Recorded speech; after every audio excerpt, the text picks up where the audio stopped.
অবশেষে দেখা পেলাম চিত্রা হরিণ। যেহেতু সুন্দরবন পিকনিক কর্নার, হরিণ দেখা পাওয়াটাই স্বাভাবিক। খাঁচার ভিতরে বন্দি হরিণগুলো বসে বসে রেস্ট নিচ্ছে প্রচন্ড গরমের ভিতরে।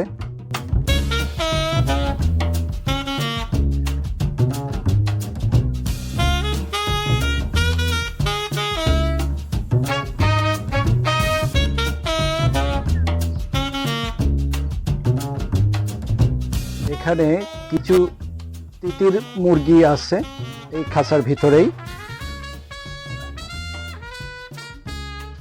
দর্শনার্থীরা কিছু খরগোশও দেখতে পাবে। এখানে আছে একটি শিয়াল। শিয়ালটা দেখে খুবই দুর্বল এবং অসুস্থ মনে হচ্ছে। বন্য প্রাণী খাঁচার ভিতরে বন্দি থেকে থেকে খুব দুর্বিষহ হয়ে উঠছে জীবনটা।